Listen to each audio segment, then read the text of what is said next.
नमस्कार, मैं हूँ आशीष चित्रांशी और आप देख रहे हैं the news launcher. Mid day मुद्दा विद अशोक वानखेड़े। और आज जो मुद्दा है बड़ा अहम है और ये बड़ा खुलासा भी। अंदर से कई तथ्य आएँगे। आज तथ्य भी भाऊ बताएँगे क्योंकि सारी इन्फॉर्मेशन उनके पास इकट्ठा है। दरअसल एनटीआरओ एक इंटेलिजेंस की यूनिट कारगिल वार के बाद जो एस्टेब्लिश की गई थी, 2014 के बाद जो ढीली-ढाली पड़ी थी, उसको लेकर के एक ऐसा उस इंटेलिजेंस यूनिट को लेकर के एक ऐसा मामला सामने आ रहा है, जिसने बहुत दिनों से जो आशंका थी हमारी। और कई बार भाऊ ने तो डंके की चोट पे बात कहा था क्योंकि उनके पास बिल्कुल फर्स्ट हैंड इन्फॉर्मेशन थी कि मोदी और शाह में अब मामला बिगड़ चुका है। और बिगड़ा नहीं है सिर्फ, एक होता है मामला बिगड़ गया तो अपने-अपने घर बैठ गए, कि हम आपसे बात नहीं करेंगे, आप हमसे बात मत करो। लेकिन अब इन दोनों के बीच मामला एक दूसरे को निपटाने तक आ चुका है। और इन दोनों के झगड़े के बीच एक शख्स और है, जिसको इस देश में आज की तारीख में सबसे हाई प्रोफाइल नाम के रूप में गिना जाता है, सबसे बड़े जासूस जेम्स बॉन्ड अजित डोभाल। इस जो एनटीआरओ जिसकी मैंने बात की, इसके चीफ की नियुक्ति को लेकर के अजित डोभाल को चाहते थे। अजित डोभाल जो चाहते थे, अमित शाह ने उस पर क्रॉस लगा दिया, लाल कलम से कट, गृह मंत्रालय से खारिज। अजित डोभाल जो करते हैं वो पीएमओ के लिए करते हैं। अजित डोभाल जो करते हैं वो मोदी के लिए करते हैं। अजित डोभाल बेसिकली मोदी के साथ चाहे विदेश दौरा हो या कुछ भी, मोदी के सारे इवेंट्स के पीछे अजित डोभाल का दिमाग होता है। विदेश में जो डंका बजने की बात होती है, वो डंका बजाने में डंडा अजित डोभाल का होता है। और डोभाल की बातों को, डोभाल की सिफारिशों को अगर अमित शाह सिरे से खारिज कर रहे हैं, लाल कलम चला रहे हैं, तो अब आप समझ जाइए कि ये लड़ाई जो है वो खुल कर आ चुकी है। और ये सबूत, ये तस्दीक करता है, मुहर लगाता है कि शाह और मोदी अब एक दूसरे को निपटाने पर आमादा हैं, खुल करके सामने आमने-सामने आ चुके हैं। उसमें पहला टारगेट अमित शाह का है कि डोभाल को अब साइड करो। अब डोभाल की बात नहीं सुनी जाएगी। ये करना शुरू कर दिया है और शुरू नहीं किया, एग्जीक्यूट कर दिया है। भाऊ को एंटर करिए, तुरंत खटाखट लाइए, कंट्रोल रूम लाइए। भाऊ, आज तथ्यात्मक बहुत सारी जानकारियां सब आपके पास हैं, इसलिए खाली मैंने ऊपर का बस लिफाफे पे एड्रेस लिखा है, अब अंदर चिट्ठी खोल दीजिए। क्या चल रहा है ये? अब तक तो आप बहुत दिन से कह रहे थे, लेकिन अब तक कोई सबूत नहीं आया था। आज जो खबर आई है, आपके पिछले 8-10 महीने से जो आपकी कही हुई बात थी, आज उस पर मुहर लग रहा है और तथ्यों देखिए से मुहर लग रहा है। सबूतों से। चित्रांश, कई बातें हैं जो ऑफ द रिकॉर्ड हुँ, होती है, हम रिकॉर्ड पे नहीं ला सकते।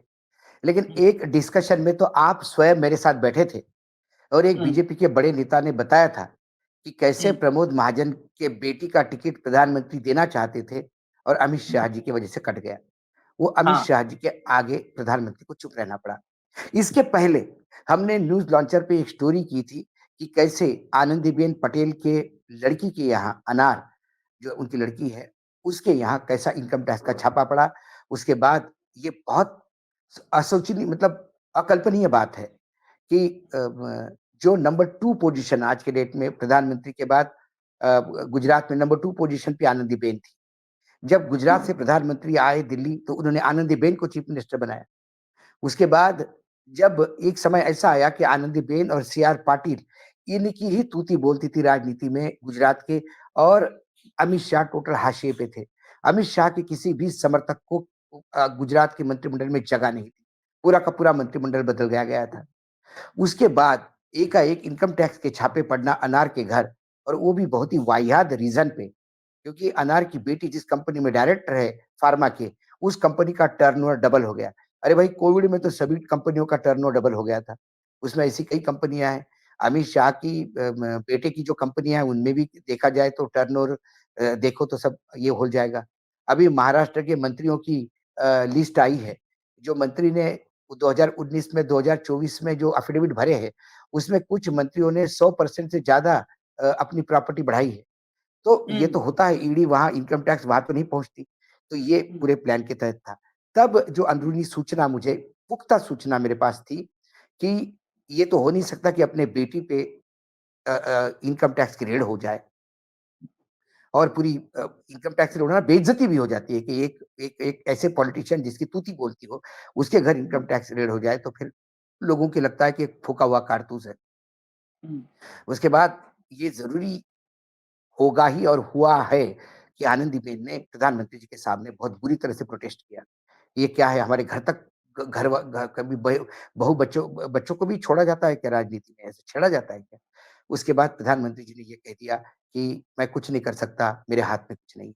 ये उनकी दयनीय स्थिति मैडम के सामने फिर मैडम ने कहा कि हम अपने लेवल पे निपटाएँगे, आप बीच में मत आना। ये जो अंदर कन्वर्सेशन हुआ, जिसकी जानकारी मुझे उन्हीं के बहुत ही नज़दीकी इंसान ने दी। जब मैं इन्वेस्टिगेट कर रहा था इनकम टैक्स रेड के बारे में डिटेल पूछ रहा था, ले रहा था, अधिकारियों से ले रहा था। क्योंकि एक खबर गुजरात के एक छोटे अखबार में छपी, उसके बाद कहीं नहीं छपी। तो हुँ, किसी को पता भी नहीं था, तो वो हम पहले थे कि जो नेशनल लेवल पे इसको लाए। तो तब मुझे अप्रोच किया किसी ने, बहुत नज़दीकी आदमी ने आनंदीबेन के कि आप ज़बरदस्ती इस इन्वॉल्व क्यों होते हो? हमने कहा कि नहीं यदि इनकम टैक्स की रेड हुई है, तो हमारे लिए भी शॉकिंग आनंदीबेन हुँ, के यहाँ इनकम टैक्स की रेड होना। ये तो ऐसा हो गया कि कल अमित शाह के यहाँ इनकम टैक्स की रेड हो जाए, तो हम पूरा देश स्तब्ध रह जाएगा। ये ऐसा कैसा हो गया? इसका मतलब हुँ, कुछ ठीक नहीं है। तो तब से मैं लगातार कह रहा था कि संगठन और सत्ता दोनों पे अमित शाह जी ने पूर्ण रूप से कब्ज़ा कर लिया है। अब जो बातें आई है, जो आप ये थोड़ा टेक्निकल मामला है, इसलिए दर्शक मतलब ऐसा नहीं लगना चाहिए कि बोझिल हो जाए कि क क हुँ, दरअसल कारगिल युद्ध के समय इस देश ने ये महसूस किया था तब मिश्रा जी डोवाल की जगह थे और अटल जी मोदी जी की जगह पे थे। तब उन्होंने ये किया था कि एक ऐसा एक अलग से विंग हो 2004 में 1999 का जो कारगिल वॉर हो गया उसके बाद हुँ, एक ऐसी एजेंसी हो जो टेक्निकली इंटेलिजेंस कैपेबिलिटी के साथ हो। तो एनटीआरओ ये एजेंसी की स्थापना हुई और हुँ, एनटीआरओ जब स्थापना हुई तो जब अटल जी की सरकार थी तो उसने बहुत बढ़िया काम किया। उसके बाद जब यूपीए की सरकार आई तो पहली बार कोई इंटेलिजेंस यूनिट ऑडिट पे आ गया। नहीं तो हुँ, बड़े-बड़े इंटेलिजेंस यूनिट का ऑडिट होता नहीं, क्योंकि हाँ, इन्फॉर्मेशन गैदरिंग के लिए जो पैसे होते हैं उसकी कोई रिसीप्ट नहीं हुआ करती। लेकिन हुँ, यूपीए गवर्नमेंट ने 2010 में एनटीआरओ को सीएजी के अंडर ले आए और उसको ऑडिट हुआ। उसके बाद भी 2014 में जब मोदी जी वापस आ गए, तो डोवाल साहब आने के बाद इसको फिर से बहुत अच्छी तरह से एक्टिव किया गया। अब प्रॉब्लम ये है कि वर्तमान में जो अधिकारी है, केरल कैडर के हैं अरुण सिन्हा हुँ, आईपीएस ऑफिसर है उनका 6 महीने पहले रिटायरमेंट हो चुका था। हुँ, उनको एक्सटेंशन दिया गया 6 महीने का हुँ, और वो एक्सटेंशन भी इस झगड़े में था। हुँ, उस झगड़े को भी उजागर करूँगा मैं। हुँ, पीएमओ और गृह मंत्रालय का झगड़ा, पीएमओ और गृह मंत्रालय का अधिकारियों का झगड़ा नहीं। ये हुँ, सीधा-सीधा टकराव मोदी जी और अमित शाह का है, हाँ, ये आप मान लीजिए। तो हुँ, उसके पहले भी एक टकराव हुआ था, उसके चलते 6 महीने का एक्सटेंशन दिया कि चलो 6 महीने में किसी कॉम्प्रोमाइज़ में पहुँचेंगे, लेकिन नहीं पहुँचा। हुँ, और फिर दूसरी बार 2 महीने का अरुण सिन्हा को 31 दिसंबर तक का एक्सटेंशन दिया गया। ये एक्सटेंशन इसलिए हुँ, मिल रहा है कि ऐसा नहीं कि वो बहुत काबिल ऑफिसर है, वो अच्छा ऑफिसर हुँ, है, लेकिन रिटायरमेंट के हुँ, बाद लगातार एक्सटेंशन सिर्फ इसलिए मिल रहा है, क्योंकि नया अधिकारी अपॉइंट नहीं हो पा रहा है। नया अधिकारी अपॉइंट क्यों नहीं हो पा रहा है? इसके पीछे भी जो कहानी है, वो यदि मैं कहूँ तो पहली बार अ अ अ, ये जो मामला था, ये आज से 2022 में 2022 में भी हुँ, ऐसा ही एक मामला आया था। उसका मैं ज़िक्र बाद में करूँगा, वो ministry of finance versus ministry of home था। लेकिन फिर ministry of finance, ministry of road transportation, ministry of urban development ये सारी चीज़ें अमित शाह जी के सामने गौण हैं। वो सामने सब घुटने टेकते हैं। ये जो अधिकारी है, इसका पहला राउंड है। हुँ, वो पहली बार ये हुआ हुँ, कि अरुण सिन्हा की जगह 6 महीने पहले 2 नाम दिए गए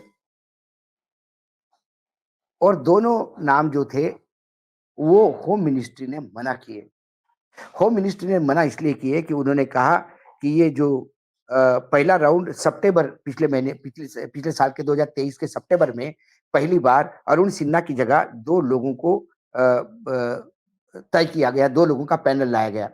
डोवाल साहब जो है नेशनल सिक्योरिटी एडवाइजर, उन्होंने मनोज यादव जो chief of railway protection force और रश्मि रंजन स्वनाय जो special director general CID Jammu and Kashmir, इन दोनों के नाम का रिकमेंड किया था कि इन दोनों के नाम का विचार किया जाए। ये अरुण डोवाल ने कर दिया। लेकिन सरप्राइजिंगली यादव का नाम और उसका जो दूसरे जो ऑफिसर थे, इन दोनों ऑफिसर को अनिल गृह दयाल। मंत्रालय ने हाँ, नहीं दोनों अपॉइंट करने के लिए हाँ मना कर दिया। ये नहीं, अजित दयाल तो अभी आया, मैं पहली बार बोल रहा हूँ। पहली बार जब अच्छा, सितंबर 2023 की बात कर रहा हूँ।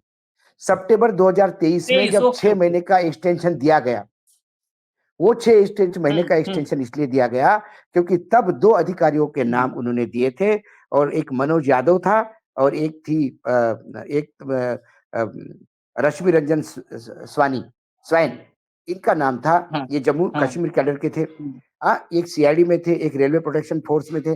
इन दोनों को होम मिनिस्ट्री ने कहा कि ये अधिकारी गृह मंत्रालय की बेहद जरूरी है, इसलिए हम इन्हें छोड़ नहीं सकते। प्रधानमंत्री कार्यालय किसी अधिकारी को मांगे और गृह मंत्रालय मना करे, मुझे लगता है कि सिवाय अमित शाह की किसी में ये दम गुर्दा नहीं कि प्रधानमंत्री किसी हाँ अधिकारी को हाँ मांगे और ये न दे। हाँ और हाँ। कारण भी ये बताए कि भाई ये बहुत हमको बहुत जरूरी है। यादव तो इसलिए है कि अभी उनको बहुत वो 20 के साथ झगड़ा हो गया था। यादव का यादव, ये वही यादव है जो हरियाणा में ऑफिसर थे, हाँ, हरियाणा कैडर के हैं। 20 के साथ झगड़ा हो गया था, फिर वापस आ गया था। तो गृह मंत्रालय ने कहा नहीं भाई, हम तो इनको। और जो स्वाइन है वो 1991 बैच के ऑफिसर है जम्मू कश्मीर के। 15 साल रॉ में उन्होंने काम किया, इसीलिए डोवाल साहब को लगा कि रॉ में काम किया। मेरे डोवाल साहब भी राव को बहुत नजदीक से जानते हैं, तो उन्होंने कहा कि चलो ये रखा। तो इनको भी मना किया और उन्हें एडिशनल चार्ज दिया director general of police Jammu Kashmir का। ठीक है, जब दिलबर सिंह रिटायर्ड हो गया अक्टूबर 31 में, ये इसके बाद फिर 6 महीने का फिर उनको लगा कि अब नया ऑफिसर ढूंढा जाए। फिर इसी बीच एक नाम गृह मंत्रालय से गया और गृह मंत्रालय ने वो नाम दिया कि भाई ये जो ऑफिसर है, हमको लगता है कि इस ऑफिसर को अ, आप अनीश दयाल सिंह, है ना? सेंट्रल रिजर्व पुलिस फोर्स की चीफ है अनिल दयाल सिंह, इनका नाम दिया गृह मंत्रालय ने कि आपको अधिकारी चाहिए था एनटीआरओ के लिए, तो हम ये अधिकारी प्रपोज करते। अब इस अधिकारी की जो फाइल है, देखिए आशीष, इस अधिकारी की फाइल बेरंग वापस हो गई गृह मंत्रालय। लेकिन सरप्राइजिंगली उस फाइल पे कोई नोटेशन नहीं है, कोई नोट लिखा नहीं है कि फाइल क्यों वापस की गई, क्योंकि वो कोई भी चीज रिकॉर्ड पे लाना नहीं चाहते।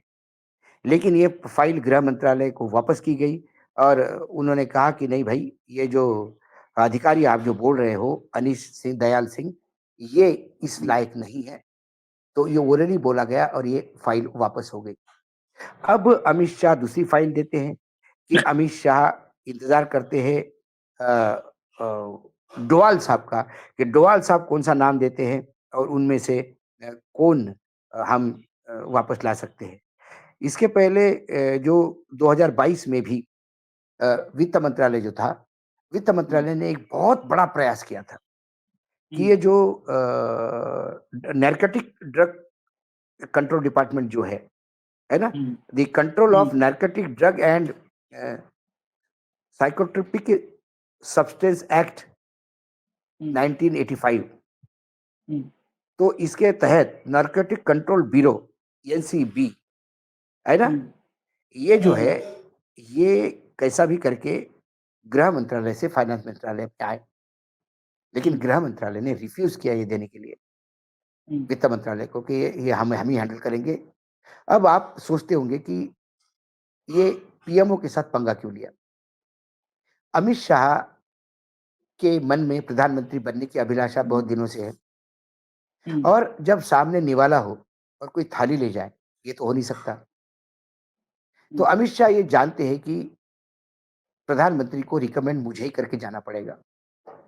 हो सकता है प्रधानमंत्री की रिकमेंडेशन में मजबूरी हो। ये अमित शाह और हुँ, नरेंद्र मोदी जी के बीच के संबंधों को मैं रेखांकित नहीं करूँगा। जो उनके साथ इतने सालों से है, यकीनन यदि आप मेरे साथ पिछले 3 साल से काम कर रहे हैं, तो मेरी हुँ, अच्छाई भी आपको पता है, कमज़ोरी भी आपको पता है। हुँ, तो अच्छाई, कमज़ोरी जो भी हो, मैं इसे कोई नाम देना नहीं चाहता। लेकिन कोई तो ऐसा है कि अमित शाह जी इतने विश्वास में हैं, आत्मविश्वास है उनका कि नाम मेरा रिकमेंड करके जाएँगे। ऐसे में वो धीरे-धीरे सभी जगह पे संगठन उनके कब्ज़े में है, सत्ता करीब-करीब सभी कब्ज़ा में आ गई है।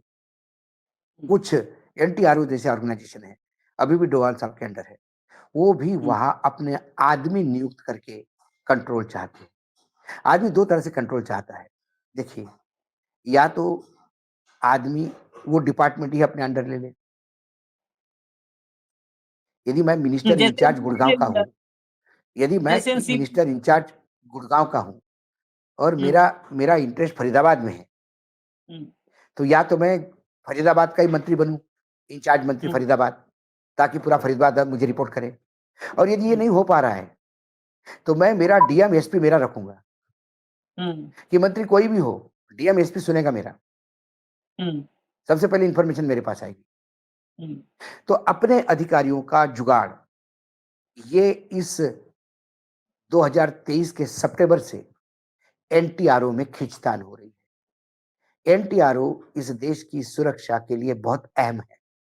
हुँ, दूसरी बात, कारगिल मतलब जम्मू कश्मीर में 370 हटी, मतलब 370 हुँ, का क्लॉज़ बी हटा।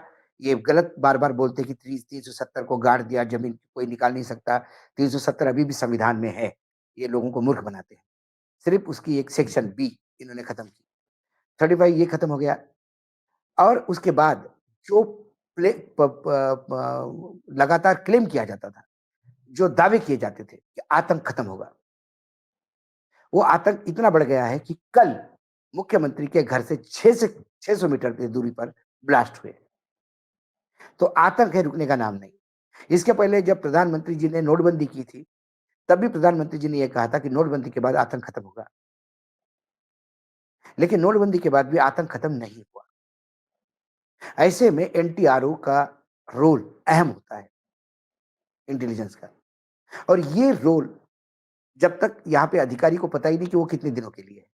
अब 2 हुँ, महीने का एक्सटेंशन दिसंबर में, अब अरुण सिन्हा कितने तक, वो तो रिटायरमेंट, वो तो अपने घर जाने के और बाकी जुगाड़ में लगे होंगे। हुँ, तो एजेंसी को कौन देखेगा? सवाल ये है। इन दोनों के टकराव में एक एजेंसी लावारिस हो गई।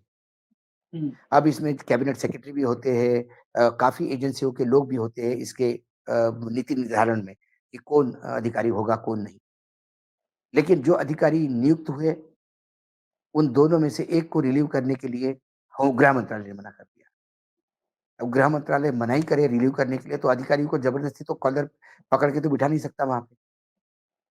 गृह मंत्रालय ने कहा कि मेरे मंत्रालय को इन अधिकारियों की नितांत ज़रूरत है, दूसरा ढूँढिए। क्योंकि वो ज़रूरत गृह मंत्रालय को नहीं थी। जिन दोनों का नाम डोभाल साहब ने दिया था, ये दोनों अमित शाह के शायद वहाँ अमित शाह को रिपोर्टिंग ना करते, इसलिए उनकी ज़रूरत यहाँ बताई। दूसरी बात, इस बार डोभाल साहब ने नाम, मतलब इस बार गृह मंत्रालय ने नाम दिया। कहीं न कहीं चर्चा हुई होगी, ऐसे ही कोई उठा के नाम नहीं देता। ज़बरदस्ती कोई किसी को नाम कैसा दे देगा? मैं कल जाके किसी और पोर्टल पे किसी ज़बरदस्ती स्टोरी देने लगूँगा। जब मुझे पूछेंगे तभी तो दूँगा ना।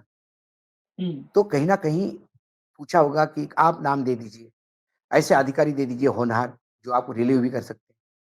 तो इन्होंने दयाल का नाम दिया। तो डोभाल साहब को समझ में आ गया। डोभाल साहब ने उसको वापस कर दिया और फाइल वापस हो गई। क्यों, किस लिए, कब, कोई पता नहीं। उसके ऊपर कोई अच्छा नोटिस नहीं। एक ये एक मामला ये ये भाऊ ये सत्ता पे कंट्रोल की लड़ाई है गुरुजी।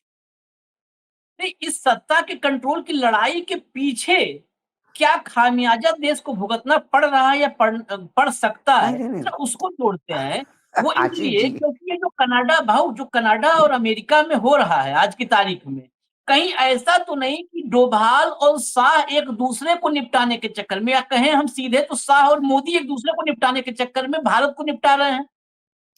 मैंने आपने जब जब अमित शाह जी का नाम आया था हाँ। और उसपे जब आपने मिड डे मुद्दा किया, तब भी मैंने ये स्टैंड लिया था कि मेरे देश के गृह मंत्री को यदि कोई आरोप लगाता है तो मैं गृह मंत्री के साथ हूँ। ये मेरे देश की सवाल है, मेरे देश की इज्जत है। लेकिन एक आशंका मैंने तब भी कही थी, कहीं ये सत्ता का संघर्ष तो नहीं कि एक दूसरे को निपटाने के लिए ये इस हद तक उतर रहे हैं जिसमें देश की छवि किरकिरी हो रही है। और आज क्योंकि मैं कई ऐसी जगह है, ऑफ द रिकॉर्ड तो मेरे पास ढेर सारा इंफॉर्मेशन है। ऑन द रिकॉर्ड जो बता सकता हूँ, मैंने आनंदीबेन का बताया। मैंने उसके बाद अभी ये तो सामने है कि एनटीआरओ में अधिकारी क्यों नहीं नियुक्त हो रहा है। और ये पहली बार से नहीं, ये 2023 सितंबर से ये लड़ाई चल रही है। आज हम्म। 2000 मतलब 24 खत्म होने को है। हाँ, साल भर से चल रही है। साल और भर से ये लड़ाई शायद चल रही है। अगर इसको थोड़ा-सा और डीपली समझें, मुझे लगता है, तो ये जो डोभाल वर्सेस शाह है, डोभाल वर्सेस शाह क्या, मोदी वर्सेस शाह, डोभाल वर्सेस शाह में चेंज हो गया, कन्वर्ट हो गया है। इसी मिसकम्युनिकेशन का नतीजा है कि जो नहीं, हमारे नहीं, ऑपरेशंस मैं विदेशों थोड़ा-सा में ऐड करता प्लान हूँ। हुए। मैं 1 मिनट ऐड हुँ, करता हूँ। आप जब भी पीएमओ कहेंगे, आप जब भी डोभाल साहब हुँ, कहेंगे, वो मोदी हुँ। ही होते हैं। हाँ, हाँ, हाँ, हाँ, उसको हाँ। मोदी तो समझिए। ये जो पीएमओ वर्सेज एचएमओ दिख रहा है अभी, अब तो तथ्यों के साथ दिख रहा है। क्या इसी ये मिसकम्युनिकेशन है कि जो हमारे ऑपरेशंस विदेशों में फेल हुए, हमारी फजीहत हो रही है, हमारे होम मिनिस्टर का नाम आ रहा है, और एक सवाल और इसके साथ जोड़ते हैं। भारत के प्रधानमंत्री यूक्रेन और रूस का युद्ध बंद करवाने के लिए पुतिन से तुरंत बात कर लेते हैं। गाजा और इजराइल के युद्ध के लिए नेतन्याहू से तुरंत बात करते हैं कि कोई दिक्कत होगी, हम हैं पीछे खड़े, हमारे पास सब व्यवस्था है, सब बात कर लेते हैं। हमारे देश के गृह मंत्री पर इतने गंभीर आरोप लग रहे हैं कि पता नहीं कल को क्या होगा, हम भी नहीं जानते। हम लोग इतने भाई बड़े डिप्लोमेट तो है नहीं कि विदेशों में क्या अमेरिका प्लान कर रहा है, कनाडा। लेकिन मुझे लगता है कि एक ये ऐसी खबर हमने अपने पत्रकारिता में कभी नहीं न देखी, अनुभव की और न पहले पढ़ी थी। लेकिन हमारे देश के प्रधानमंत्री ने किसी से अब तक कहीं मीडिया में नहीं खबर आई कि उन्होंने जो है बाइडेन को फ़ोन करके बात कर लिया कि बाइडेन साहब देखिए हमारे मतलब गृह मंत्री हैं, या ट्रूडो से बात करने की पहल की हो। किसी से कोई बात नहीं की है। इस अमित शाह के मसले पर विदेश मंत्रालय के प्रवक्ता ने एक प्रेस कॉन्फ्रेंस की है। विदेश बस मंत्रालय के प्रवक्ता ने, वो भी और उसी वो में भी ऐतराज़ जता आरोप दिया। लगने के 4-5 दिन बाद। बाद में बाद में और वो भी कहा कि हमने ऐतराज जता दिया है, हम खारिज करते हैं, बस खारिज करते हैं। अरे हम तो बहुत कुछ खारिज करते हैं, हम तो हंगर इंडेक्स भी खारिज करते हैं, हम तो वर्ल्ड प्रेस फ्रीडम इंडेक्स भी खारिज करते हैं, हंगर सभी खारिज इंडेक्स करते हैं। भी। हाँ, जो हमको हजम नहीं होता, सूट नहीं करता। मोहल्ले में मतलब अ, किसी मोहल्ले में अहमदाबाद के अगर कोई रेटिंग बन जाए जिसमें भारत को विश्वगुरु बता दिया जाए, वो मोहल्ले की रेटिंग हम एक्सेप्ट करेंगे। हम वर्ल्ड की एक्सेप्ट हंगर करेंगे। इंडेक्स नहीं करेंगे। हम एमिनिटी इंटरनेशनल के ट्रांसपेरेंसी रिपोर्ट खारिज कर देंगे। हम वर्ल्ड प्रेस फ्रीडम इंडेक्स खारिज कर देंगे, सब खारिज कर देते हैं हम। लेकिन कनाडा का जब मामला आया तो यहाँ पर विदेश मंत्रालय के प्रवक्ता ने क्या, अभी मतलब फाइनली ये समझिए, दर्शकों को समझा दीजिए कि भारी कौन पड़ रहा है, या ये दोनों मिलकर देश पे भारी पड़ रहे हैं। भाई साहब, भारी तो देश पे पड़ रहे हैं। हाँ, क्या हुए कि 2 सांड की लड़ाई में बागड़ का नुकसान हो रहा है। हाँ, हाँ, हाँ, ये हाँ, शुद्ध शुद्ध देसी भाषा में कहूँ तो हाँ, हाँ, देश का नुकसान हो रहा है। भारी तो अमित शाह ही पड़े यकीनन। हाँ। आज से 6 महीने पहले यदि फाइल वापस कर देते हैं या बोलते कि मैं अधिकारी दे नहीं सकता, पीएमओ को ये कहना कि मैं अधिकारी दे नहीं सकता, ये बता देता है कि अमित शाह से ज़्यादा ताकतवर इस देश में अब कोई नहीं। हाँ। और इसके चलते 6 महीने का एक्सटेंशन देना पड़ता है। और फिर हुँ, आपने अधिकारी माँगा, मैंने बोला आप पीएमओ ने फाइल तो वापस की। हुँ, अभी इधर से अभी क्या रिटेलिएशन होगा वो देखना है, हम्म, या फिर इन्हीं साहब को और 6 महीने का और 6 महीने का, जब तक ये सरकार है तब तक एक्सटेंशन मिलता रहेगा। हम्म, और एनटीआरओ का चीफ एक आध दिन यदि 10 साल ये सरकार रही तो पता पड़ा कि व्हील चेयर पे आया हम्म, बुढ़ापे में, 90 साल की उम्र में, क्या करेगा भाई?